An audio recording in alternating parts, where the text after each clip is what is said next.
Ma se volessimo fare incazzare i baresi, ananas e burrata alla hawaiana, voi che ne pensereste? L'ananas sarà particolarmente zuccherato e quindi la nostra burrata la lasceremo quanto più possibile naturale. Come? Burrata, lo mettiamo nel nostro tombolino, mettiamo tutto il suo liquido e pari peso aggiungiamo acqua. Diventerà un gelato salato.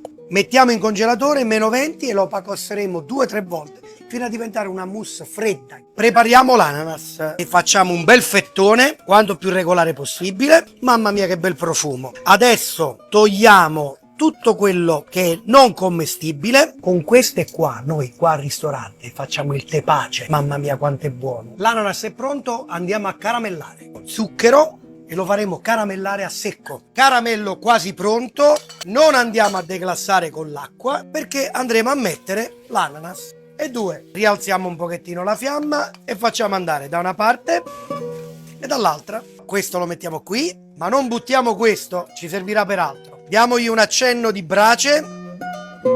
Declassiamo? Pronti? Succo di lime. E facciamo questo sciroppo denso, mettiamo qui, lo facciamo freddare, aggiungiamo i nostri aromi, mettiamo la vaniglia e poi una bella grattata di lime, abbondantissima. Pari peso, rum, mamma. Ananas, busta, sciroppo freddo e via dentro. Chiudiamo in vuoto, cottura a bagno termostatato intorno agli 85 gradi per circa 20 minuti, non di più. Pronto? Andiamo al forno.